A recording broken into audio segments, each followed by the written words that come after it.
right, you guys, you know what time it is. It's Thursday, and when you hear that intro, that means you're in the right place, the place to be. This is the Locker Room Show. If you're joining us for the very first time, I am your host, Coach Terrence Wood. Welcome. And the gentleman that you see to the far right of me, that is my boy, the one that always holds me down, the other side of the defensive backfield. That is none other than Q, the guru. What's going on, Playboy? Hey, man, I'm just here so I don't get fined, man, Coach. That's just it. That's all. I want to get fined. I had to show up, man. I'm here. Shit.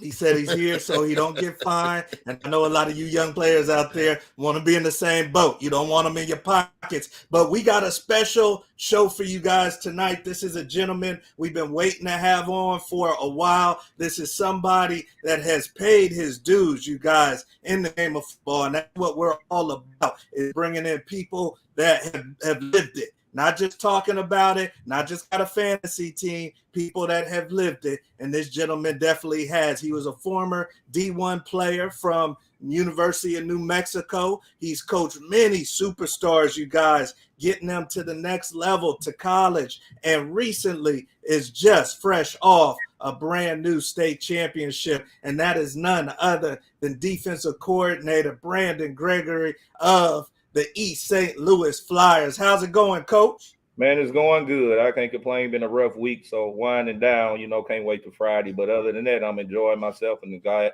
you guys invited me on. Oh, man, we've been waiting to have you on, Coach. And you, like I said, you paid your dues. I know you know your stuff. We got some great topics to get into. I see people already coming in here. Coach Fred, what's going on? This is another high school coach that knows his stuff. The great Jimmy Rucker says, what's good?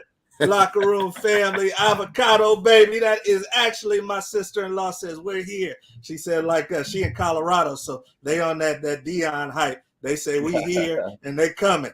See mother-in-law, everybody in here. So we getting after it, you guys. And like I said, if you're joining us for the first time, this is where we cover the topics, the things that matter to you young football players, you parents, you coaches out there that want to be in the know, that want to be a step ahead of the competition. You came to the right spot. So we got Coach Gregory in here. And like I said, you guys, East St. Louis High.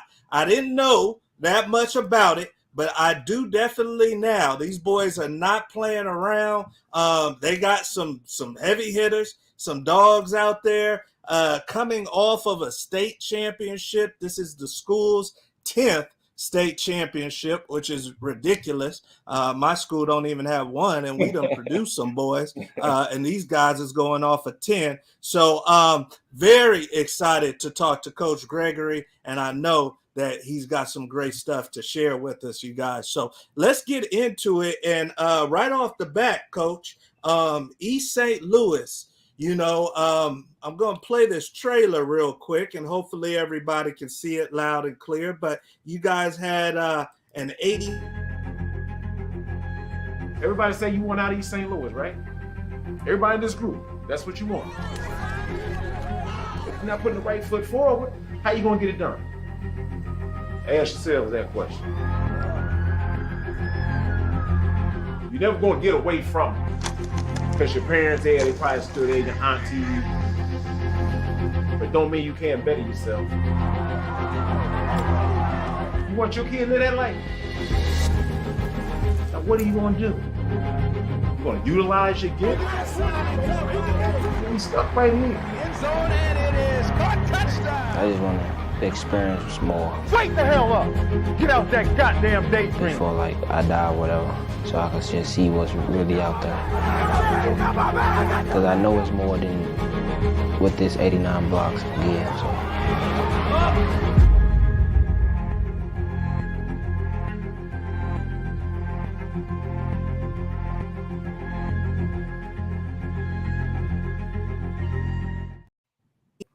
So I got goosebumps watching that for like the 10th time in the last day. And you're living it, man. You're living it. You're on the ground floor. You're in the trenches working with these young men. And I wanted to ask you, because you guys have had tremendous success, how does somebody, BG, not have as many resources as maybe some of these other schools and have the type of success that you guys have had at East St. Louis? I think first and foremost, it start with our leader, Coach Darren Suckett. You know what I mean? And Yeah. like you said, I done been in some programs where I didn't have better, but not the kids and the athletes was different, if that makes sense. And I'm saying that to say this, I think him being a coach, coming where he come from, he know the groundwork on where to take the not only coach at the high level, but play it at the high level. So you get a group of youngsters that look at his resume and look what he's doing for others in the past, you know, and so he knows what it take, you know, to keep them guys grounded. And, you know, we might be lacking some resources, but for the most part, what I love about it, before we talked on the show, we get our guys outside of the metro area. You know what I mean? We go to California, we go to Florida, you know, we get them to Texas, you know, so they can go see other ball, you know. And so it's just really putting the guys around them who been there, done that, and can lead them the way because they know what the groundwork look like. Okay, so there's a serious culture that's already been set from coach. And a lot of guys know, you mean, when you look at it's tradition, you know. So when you play football, it ain't just I'm out here to take pictures for picture day.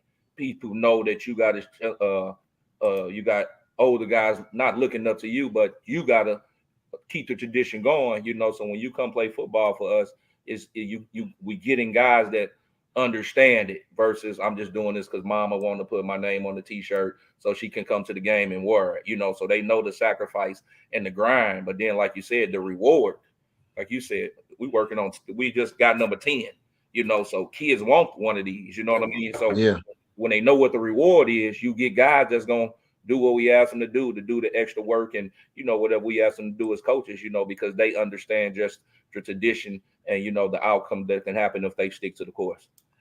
Wow, that's amazing.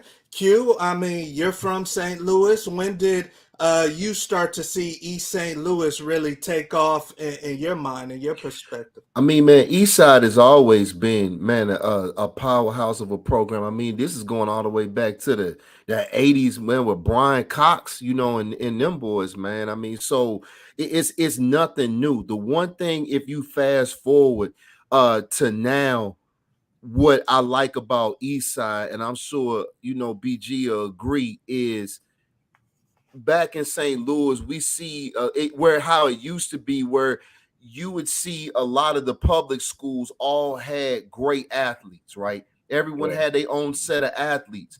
But then all of a sudden, and we talked about this, you have these great athletes that's going to public schools all gravitate to the private schools. But Eastside is one of the only schools that maintain being a public school and maintain where kids didn't leave. You actually have kids trying to get to Eastside, you know, and this is a public school. So that's what I love about it, is they still have their community around. And that's one of the very few public schools, at least back in St. Louis where we're from, that still has that, being a public school. That community surrounds those boys because they already dealing, you know, with enough, you know. But that's one thing I've always loved about Eastside. And that's amazing, gonna continue right to there. be that. Yeah, it's gonna continue to be that way. And obviously, with that type of track record, you guys got legacy kids that brothers played there, or maybe even their daddy, you know. So that's big right there. Let's go on to our next topic, you guys. And this one was something that caught my attention. NIL, which is huge. And Coach, I know you're starting to hear about this, and your boys got opportunities to maybe put a couple dollars in their pocket. But the top 10 college football NIL rankings recently came out. And for those that don't know, that's name, image, and likeness. Now college athletes can get paid off of their name, image, and likeness. And in the top 10, you guys, really, I want to focus on the top 4. You've got Arch Manning, obviously from Manning Legacy. You've got Caleb Williams, your Heisman winner. And then 3 and 4 are Travis Hunter and Shedeur Sanders, you guys, which looking at the top 5, I wanted to run it by you guys. Only 2 of the top 5 have actually played Division 1 football, you know, or actually out of the top 4, only 1. Caleb Williams has played FBS football. I know Shador and Hunter have been in the FCS, but only one has been in the FBS. So I want to ask you guys, and obviously Arch coming from high school. Q, we'll start off with you. $3 million for Arch Manning. He's above the Heisman Trophy winner. Should there be a cap on the NIL value of a young man that has not even hit the field yet? I mean, I don't feel like it should be a cap. I mean, because the university is making them millions, the coach is making them millions. So why would it be a cap? I mean, if this kid is valued at that, he's marketable. Why would it ever be a cap? There's no ceiling with the university. There's no ceiling in regards to whatever car dealerships or fast food partnerships or sports supplement companies or apparel or whatever that's partnering with these kids. They don't have a ceiling. So why would you put a cap or a ceiling on the kids? That's a good point. Talk to me, Coach Gregory. You got some boys that are living this. More money, more exposure comes more pressure. Do we want to put this type of pressure on people who have not even hit the field at this level? Man, it's one of the things. Like I agree with what Coach Q said. It's just we don't put a cap with the players and the adults. Why should we with the kids? But at some point they're gonna have to, because some of these numbers is just getting outrageous. You know what I mean? And I'm all for it. I was a former college athlete. I love to have just $100. You know what I mean? But at the end of the day, they do realize when you bring in certain kids, it's gonna bring people to sit in your stadium, which is going to bring money to your institution. Mm-hmm. It's going to bring those matchup games that people weren't going to see, Mm-hmm. which is going to bring money into your institution. So I still don't think it would really ever map out to the much money that those athletes are really bringing to the programs, if that makes sense. You know what I mean? So you see a lot of the new locker rooms in the stadium. That's football revenue. You get what I'm saying? So they keeping the people in the seats. And at the end of the day, like I said, they're not capping it on the adults. Why should they with the kids? But I can see them eventually doing it, because a Nevada can't keep up with a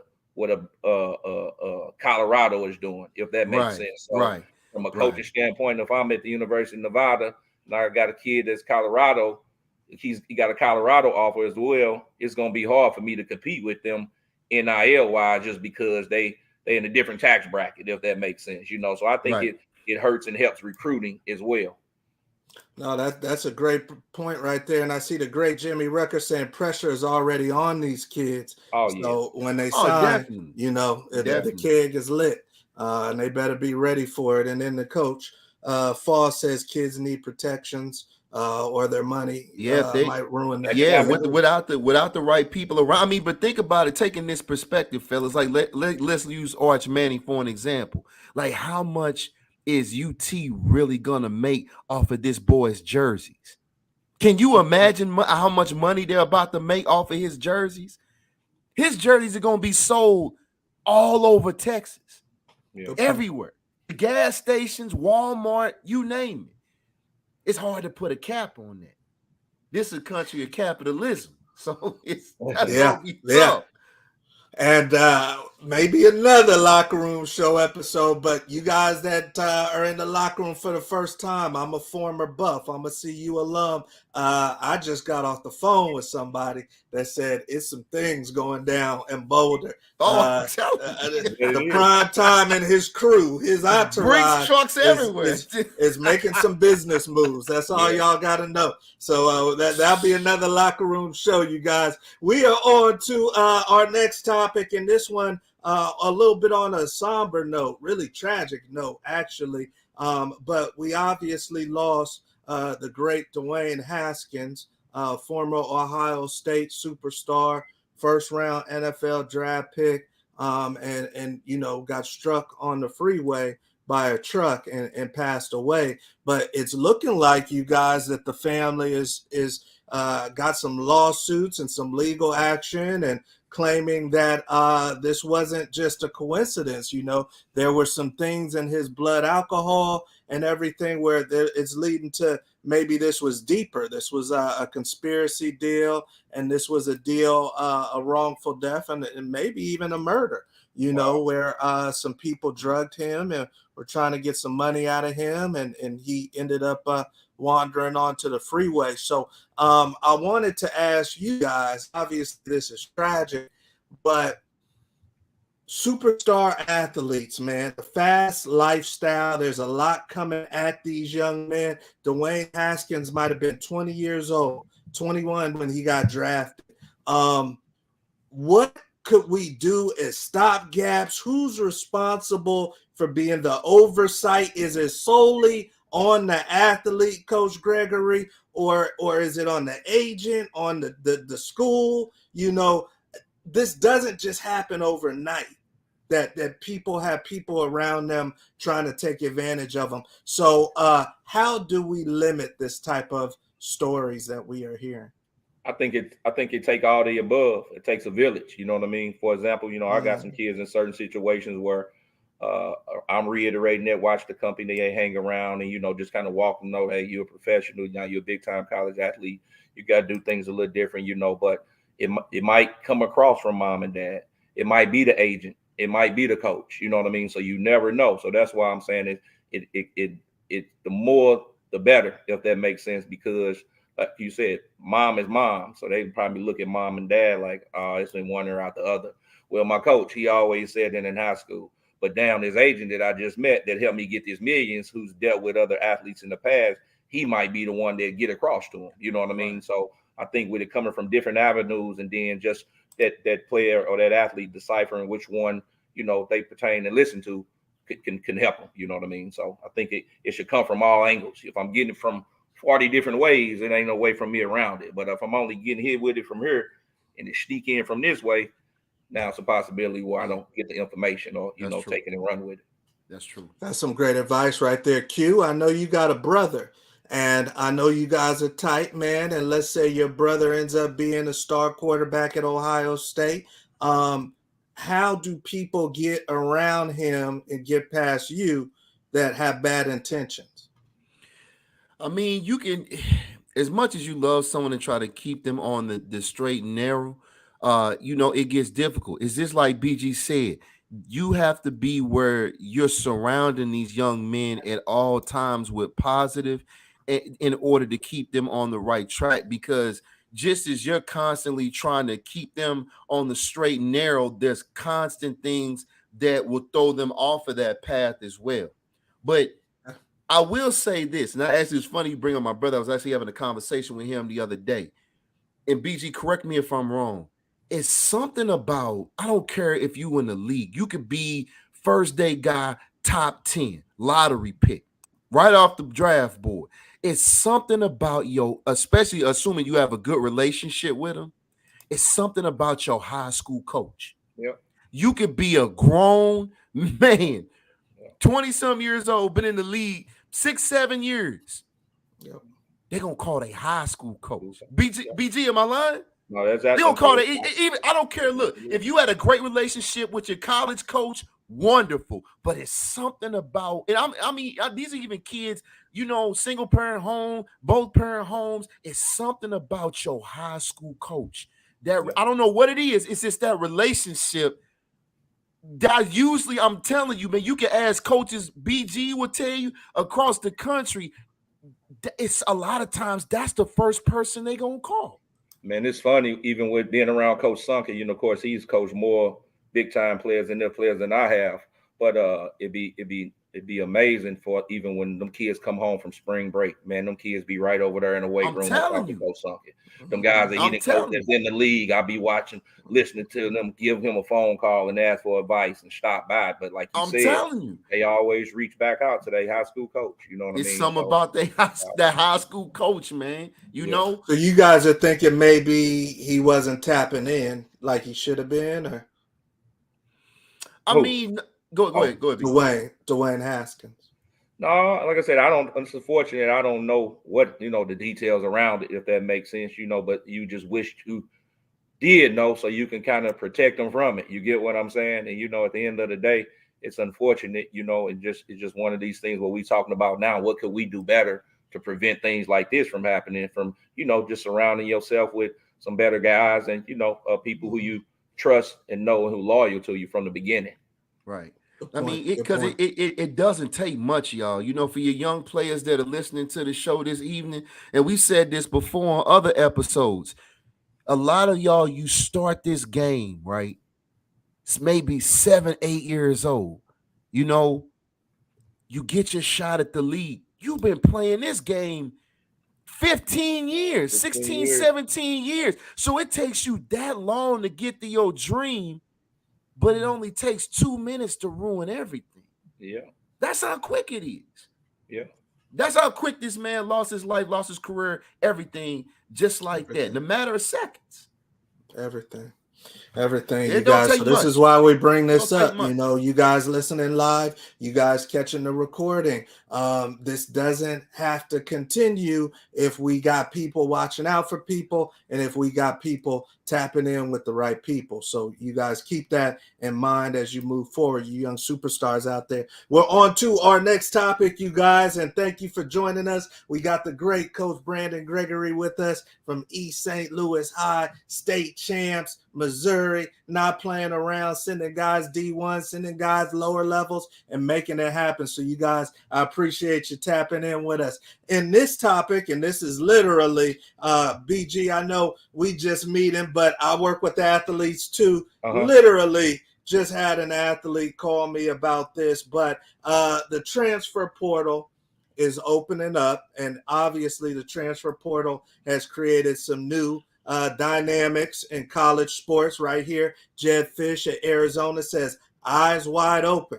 As spring NCAA opens up transfer portal, Wildcats in Arizona are looking for some dogs. So things have changed, you guys. And I just had a kid say that he feels like the coaching staff is pushing him out, that they're encouraging him to go in the portal. His knee has got some tendonitis, and I'm not going to say the university because it's not supposed to go down like that, but he feels like they're pushing him out. Right. So I want to talk to you guys. Q, we'll start off with you. What's the line, man? These guys aren't pro. They're not on the payroll, right. You know, so you can't just cut them. But we all know that kids get pushed out the program. What's the line for you as far as, should this be, hey, if you can't cut it, you can't cut it. If you get injured, we push you out. Or should there be some type of moral code to this? I mean, you like to say it be some type of moral code, but at the end of the day, this is business. It's almost like, I mean, you're not a professional, but you have to really conduct everything that you do as a student athlete, especially at a, major school, UT, Arizona State. You're at a school like that, you have to understand that. It's almost like you're there, for a 4-year scholarship. That's almost like you're on a 4 1-year deals. Like everything is renewable annually. You see what I mean? So them suggesting or him feeling pushed out, that very well might be the case. That might be super accurate. But it's one of those things where if they want to bring someone in, then it's nothing but business. It can't be taken personally. It's just that you need to understand that it is business, and sometimes it works out that way. And you need to come in sometimes with a plan B. You don't want to think that way, but if you start getting that feel, that's what you need it again. That's something, BG. That's something you're gonna call your high school coach. You see what I'm saying? You see what I mean? Talk to us, BG. You see? I mean, you send a kid off to Mizzou, you send a kid off to Illinois. Now he's calling you saying, "Coach, something ain't feeling right." What's the line there? Are you feeling a little certain way about that college or what? Man, it's crazy because I what's the day? Thursday. I didn't have 3 former players call me because they going in the portal April 15th. Told you. So this is familiar territory. And I think from a coaching standpoint, like Coach Q said, it's a business, and when you look at, hey, what went wrong, you got to dig a little deep, because more than likely the kid did something too. You know what I mean? At the end of the day, they do got to make plays. They got to go to class. They got to pass drug tests. But what I hate about the transfer portal, it actually hurts your 2 and 3 stars. I know now we talk about, don't worry about being a 4 or 5 star because 2 and 3 stars can't. Well, now college, for example, I got a kid, he's a safety. Most colleges are going to go in the portal. Instead, they're going to get 5.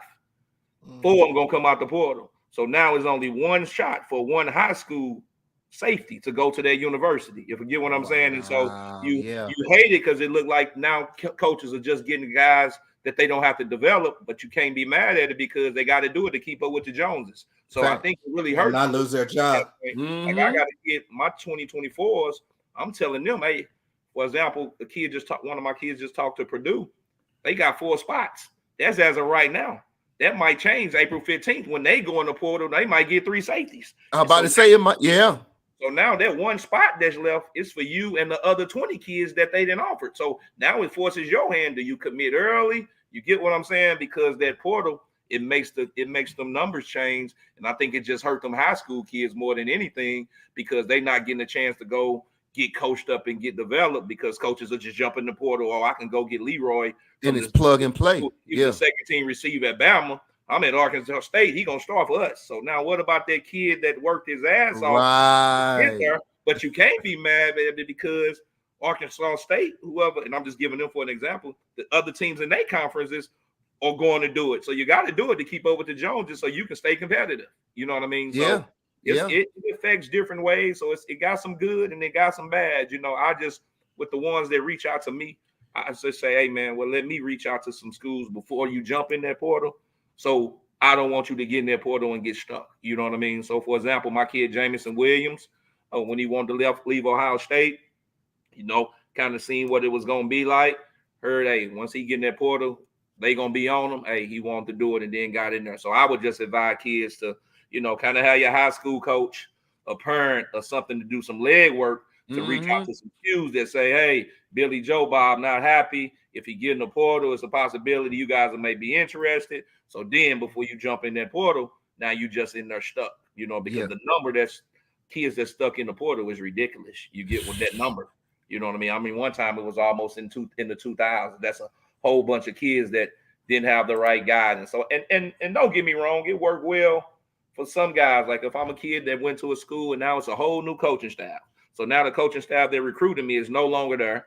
They bringing in their guys and their favorites. Yeah, you know what? I do need a refresh or a new start. You know, so in a situation like that, it can be good. You know what I mean? Because that do happen too. The coaches that recruited you, they take off and leave. And now there's some guys that's coaching you and around you that don't know you, but they bringing in their guys and they overlooking you because, you know, so now, hey, it's probably best that I get a refresh, a new start, get in the portal and go somewhere else. You know what I mean? So it affects all type of different ways. It has its good and its bad, but you know, it goes back to everything. Just make sure you doing your research and your homework, you know, and just go from there. Because you don't want kids think, oh, I'm just gonna hop in the portal and that school that recruited me 3 years ago gonna come get me. No, it don't work like that.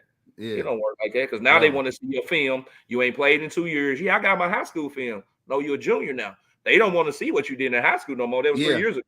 They want to see what you did now. Well, yeah, I ain't played in no games, coach. Well, it's gonna be hard to get you somewhere because they can't go off film from 98 and it's 2005. You get what I'm saying? So, right. Thanks. It has its ups and it has its downs. You know what I mean? No, that's major right like there. I said, though, call your high school coach. I'm going to keep saying it. He's going to always fight for you. He's going to fight for you. That'd be the first. I'm saying me as a player, that would be the first call I would make if I'm about to hop in the portal. I'm calling my high school coach immediately. Yeah, and that's what my kid did yesterday, man. So I ain't gonna say the school, but you know who you are. You guys is pushing cats out, and it's gonna come back because he's a dog. He gonna get his.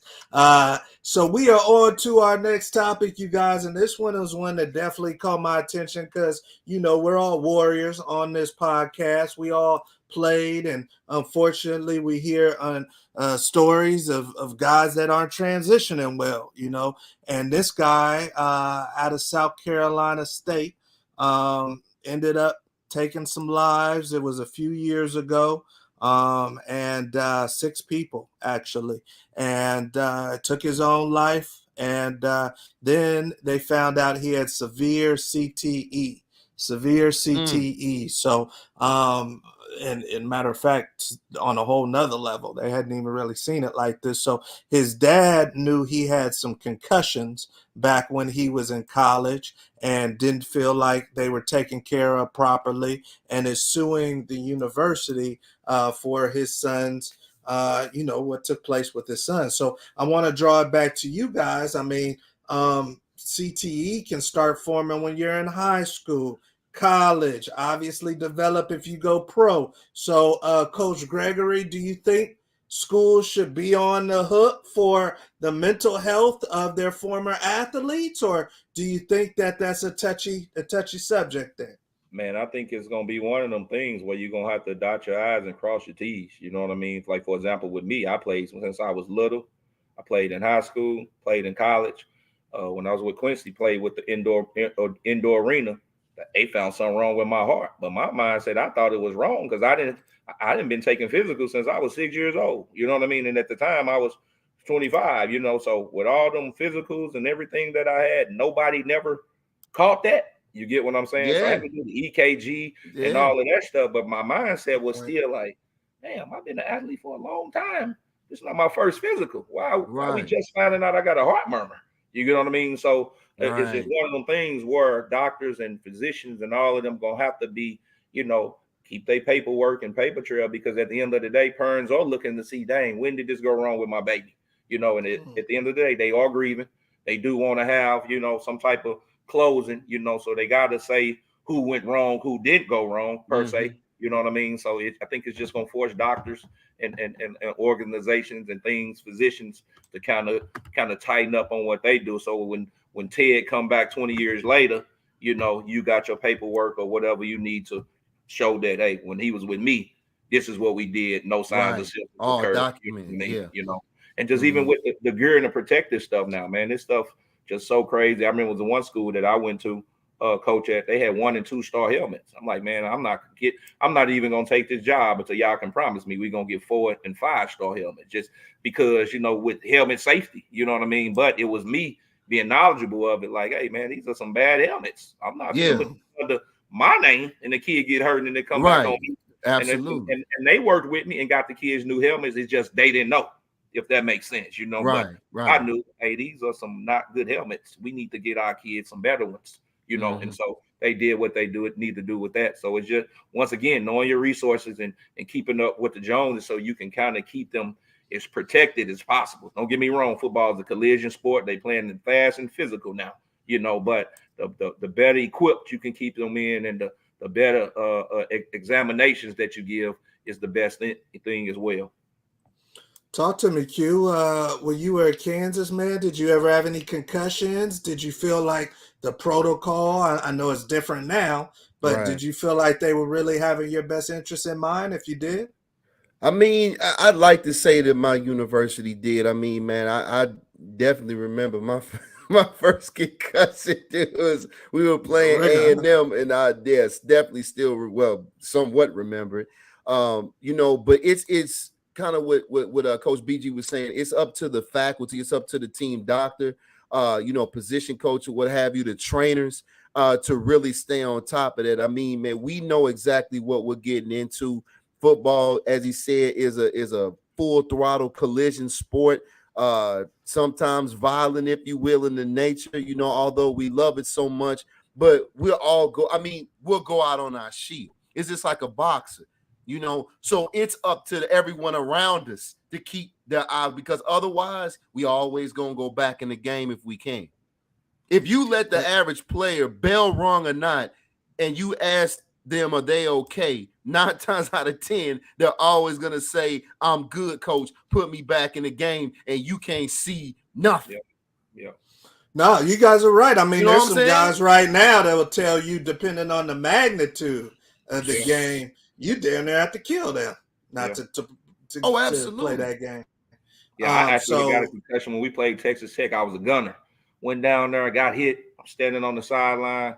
Mike Leach was the coach at the time at Texas Tech, and I'm looking across the field. Everybody was blurry except for him. So I looked at my buddy, Coach Flakes. Flakes, he's a coach now, that's why I said Coach Flakes. I said, man, I think I got a concussion, but don't go tell the trainer. You know, See? but by him caring about me, he went and got it. I'm mad at him, so I'm walking in to get examination, and they put me through the test, and you know, they tell you to say certain words, and you got to repeat them. Cat, rat, hat. I knew she was saying cat, rat, hat, but I was saying dog, frog. You know, and it got frustrating because I knew what I was hearing. Right. It wasn't coming out right, but by this time, I'm saying I'm fucked up. I'm messed up for real. Yeah. You know what I'm saying? You kind of just brought tears in my eyes because that was the first time having it. But I was experiencing it like, damn, I'm real life. What you call it? Yeah. Can't go to sleep for 30 minutes. My roommate kept waking me up. I'm trying to fight him because I'm tired and want to sleep. But it was a mess. You know what I mean? But it's one of them things where, like you said, my pride and we the macho guys. No, I'm telling you. But had that kid went and told the trainer, I'd have went right back out there for the next series and probably did more damage. You know what I mean? Yeah. So it's just a matter of, you know, players knowing the safety of others and stuff as well. So, hey, coach, he not right. He over here passing out or doing whatever. Can we get him taken care of? You know what I mean? Because that guy could easily just brushed it off. And like I said, I'd have easily been right back on. Well, let me ask you. I mean, we in the locker room, let's be honest. Knowing what you guys know, would you still have played? I mean, I absolutely. Yeah, I know I would. I know I would. My concussion. Matter of fact, BG, we were playing A&M, and they had a running back. Dante Hall had just left. They had a running back named Jamar Toombs. Yeah, I remember. He was about 260. Yeah, and I caught him on a tall sweep. I'm like $185 and smacked him. On tape. Looked great, but I got the worst end of it. And I remember it was an early game. We were playing on Fox that day. We were early game. And I remember it wasn't even blurry. I kept blinking, and it started to scare me because this is about 30, 45 seconds, and I couldn't see anything. It was like temporary blindness.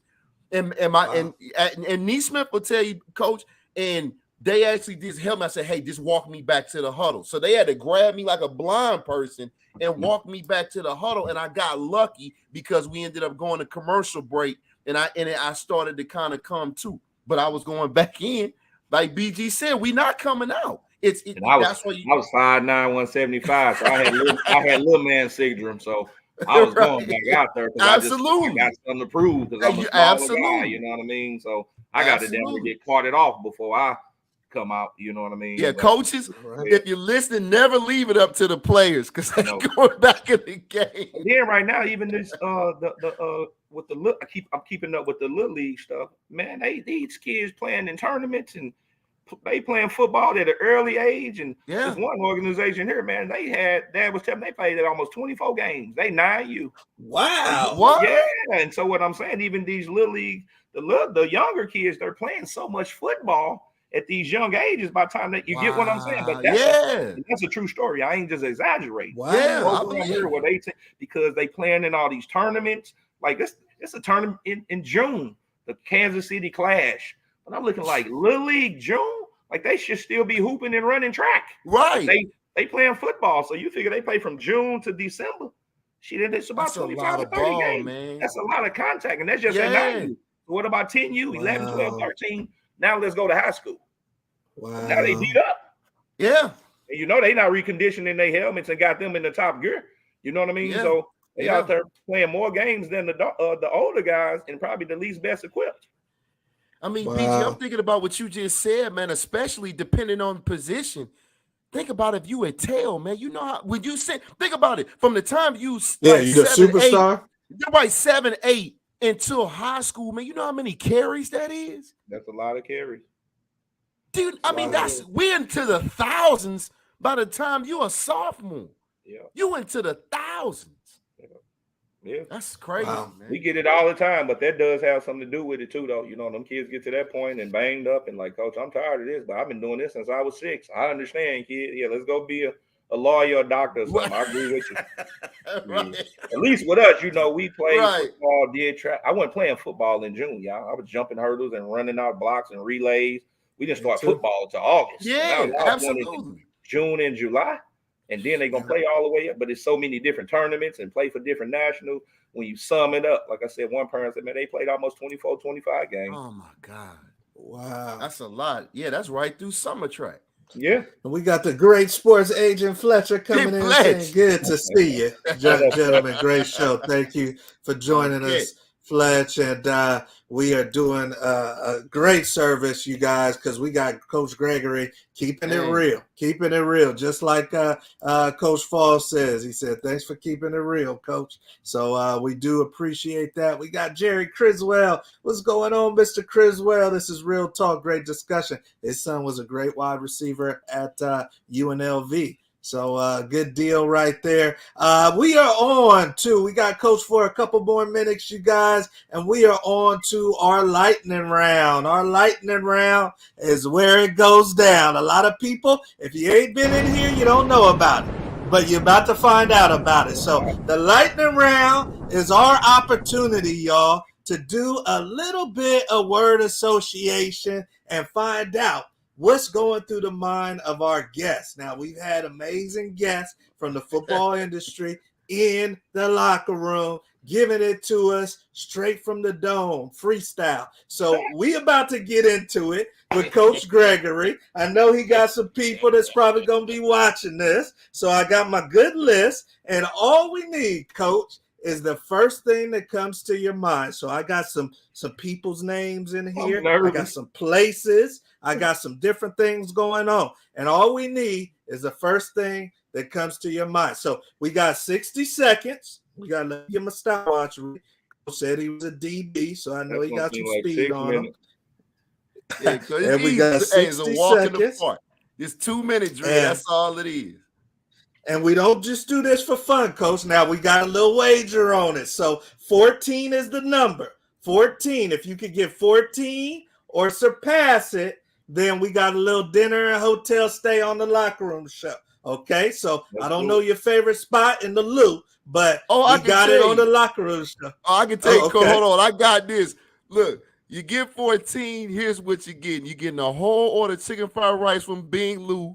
A whole year's worth of red hot riblets in a case of vest. Now run it. I don't know what they talk about, y'all, but they know what they talking about.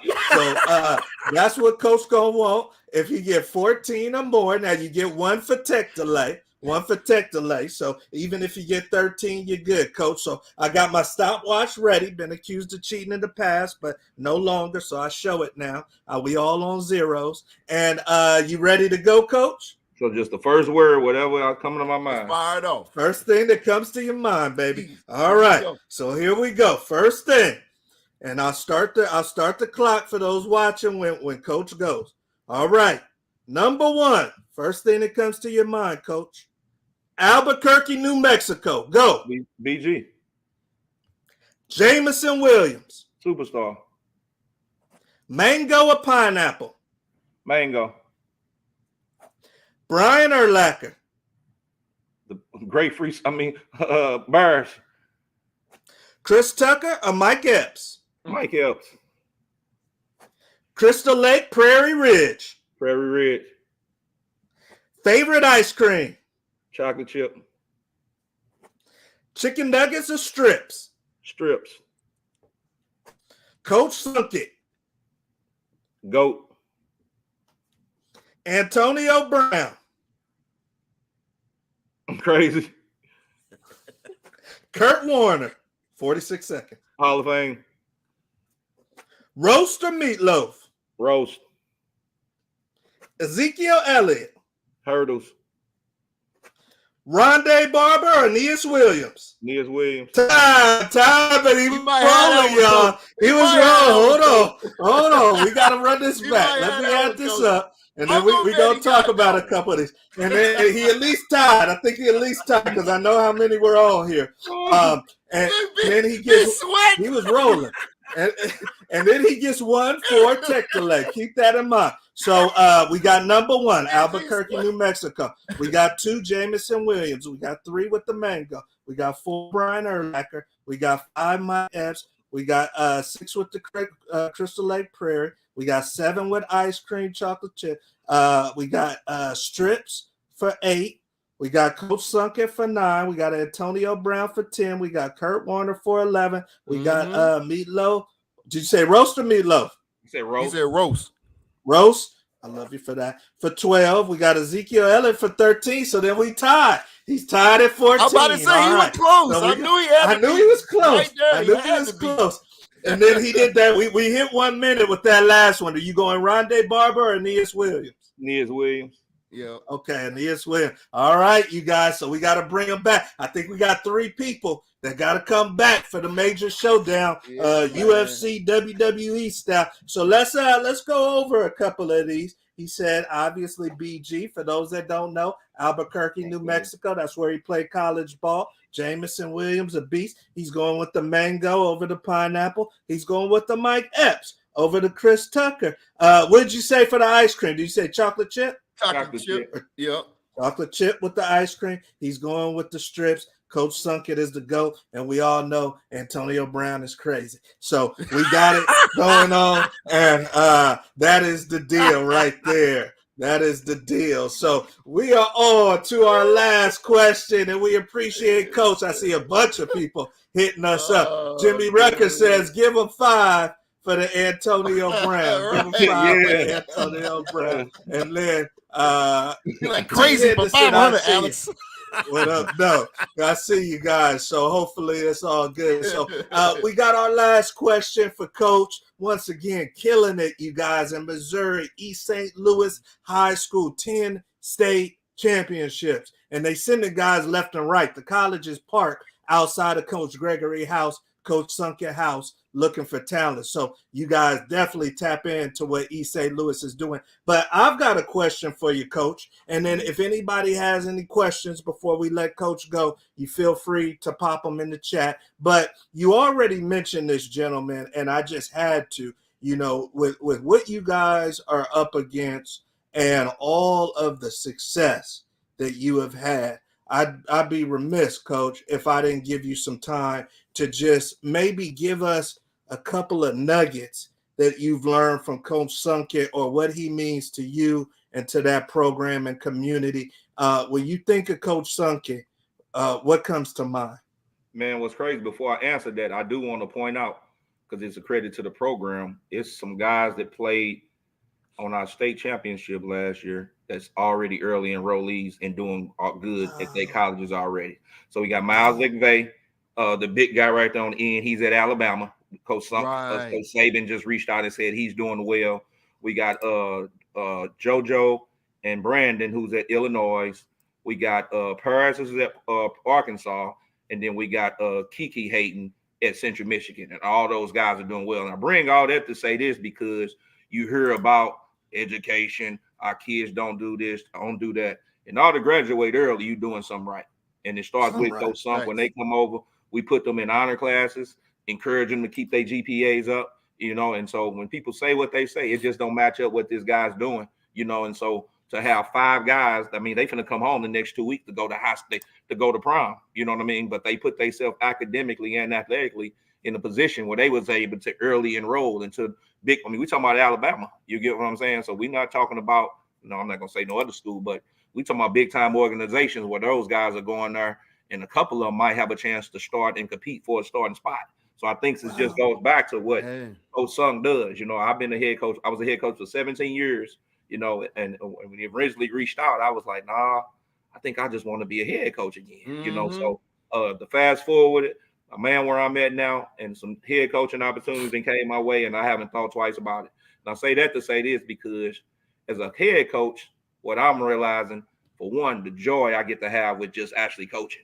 As a head coach, it's a lot of other duties that can get in the way from you giving your kids your full coaching ability, because you got to deal with the parents who complaining about not the kids playing time, check on grades, all the stuff that the head coach do, So this was my first year really to have a chance to just enjoy coaching, because I have been a head coach for 17 years.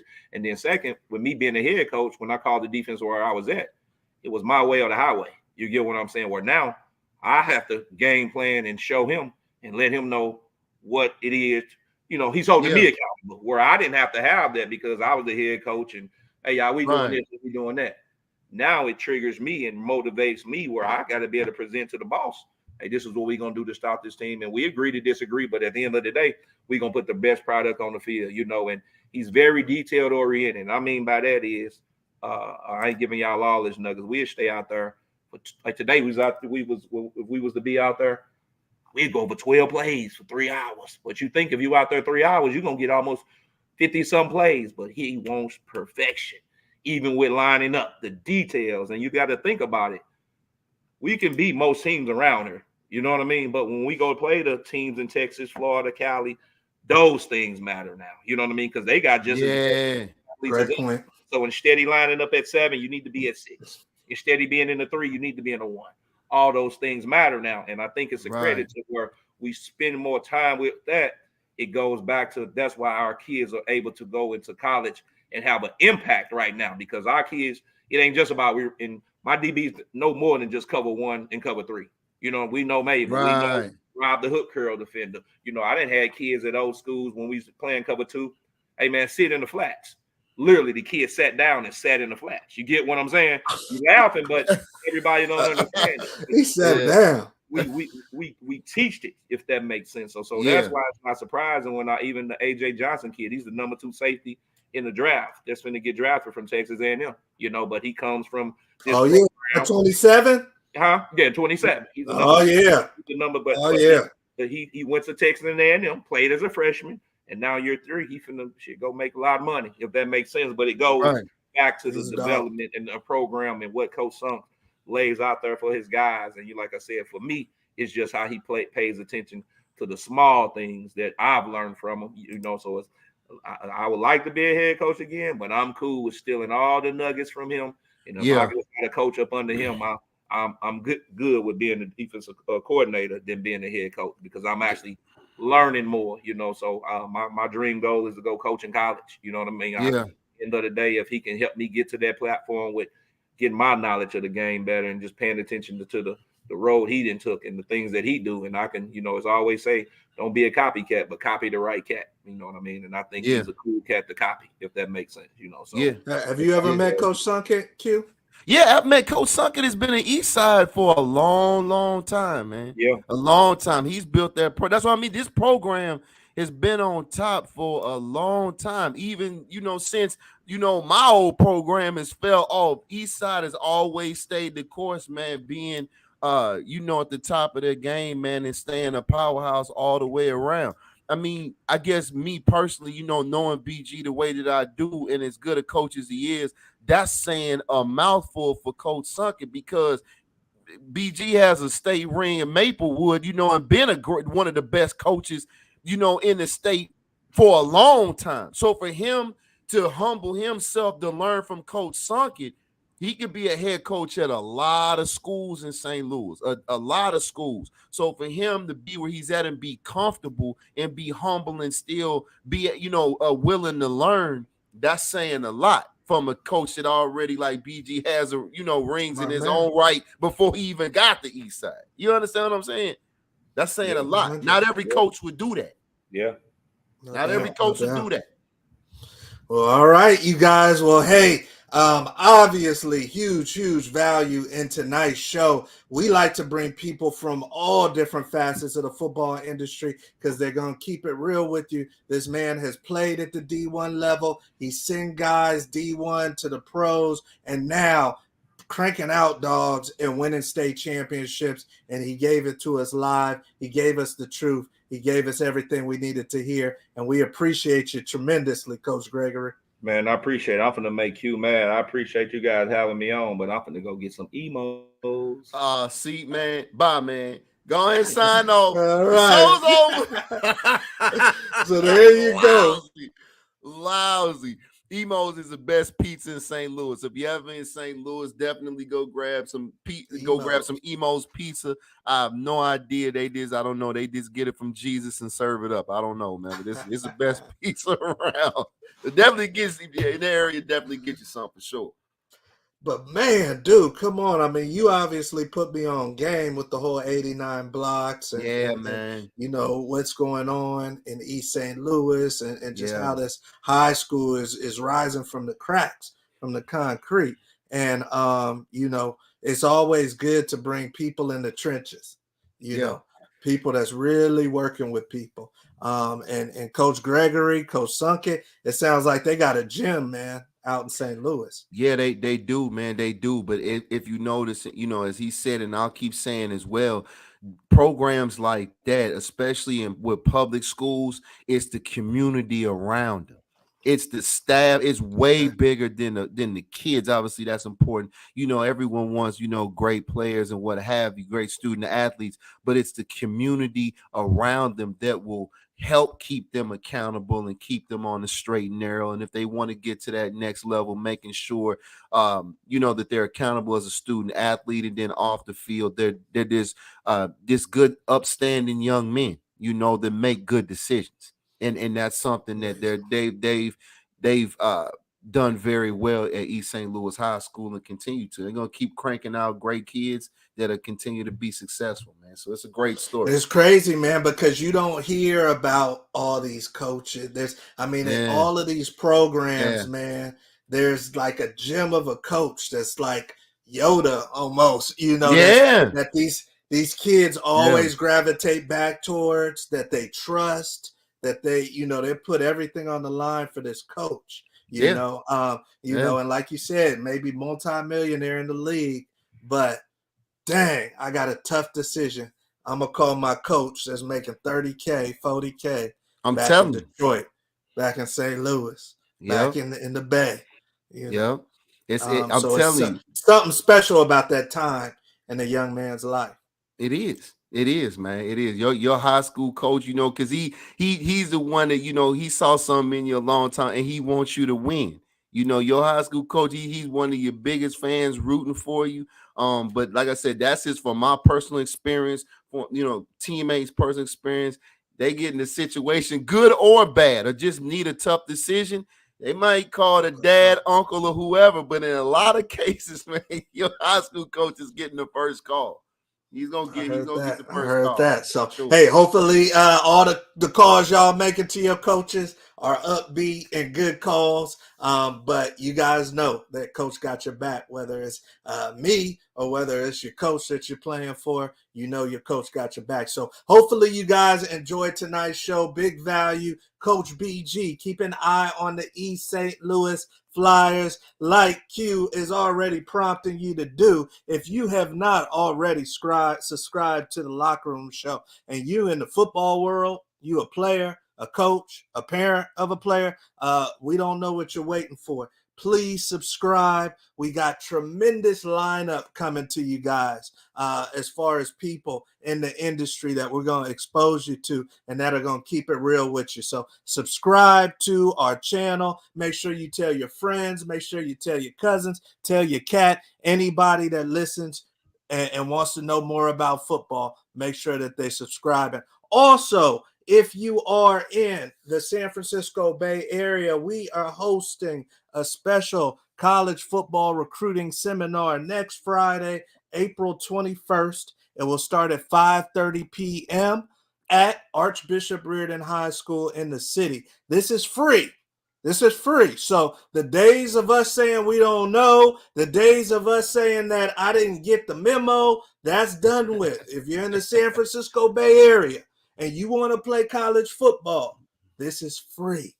You register, go to our website and register. Go to our social media channels at Before You Go Pro, Instagram, Twitter. Make sure you register so that you can get this info. We're giving the whole blueprint, the whole game to you, and it's free. It don't get better than that. So once again, Archbishop Reardon High School in San Francisco, California, Friday, April 21st. Make sure that you're there. I see the great Terrell Henderson, my OG, somebody that played at Wash State, coaching at Archbishop Reardon High School, says speak on it. And we're going to speak on it because there's too much talent, just like in East St. Louis, Q, that goes overlooked because they go into Texas, they go into Florida, they go into LA, and they're not coming where there's some dogs. So we want to make sure you dogs get seen. So hopefully you guys got a lot out of tonight's show. Q, anything before we let the good people go? All I can say is we'll see y'all next week. We're going to continue having some great guests. Word is Coach got working on some guests I don't even know about. I keep telling you, you got to tune in. I don't know what to tell you. You just got to tune in. You got to see. If I don't know, you don't know. Only way you're going to figure it out, got to tune in. Is if you tune in and bring a friend. Don't come alone. We don't like people coming alone. Bring a friend. Now, I mentioned AFC East to you last week, and some things had to get moved around. You know, we getting close to the draft. We're not bringing in people that ain't in the industry. We're bringing in people that got things to do, people that are busy. So we had to move some things around, but this person that is a current active person in the AFC East, I'm not going to tell you the team, is going to come drop some NFL knowledge on y'all next week. So come to the Locker Room Show on Thursday. We will see you there, and that is how it's going down. Yes, sir, as the great coach John Hughes says. All right, coach, I see you. And I'm talking to Sac State tomorrow about your boy. So it's going down. All right, we'll see you guys.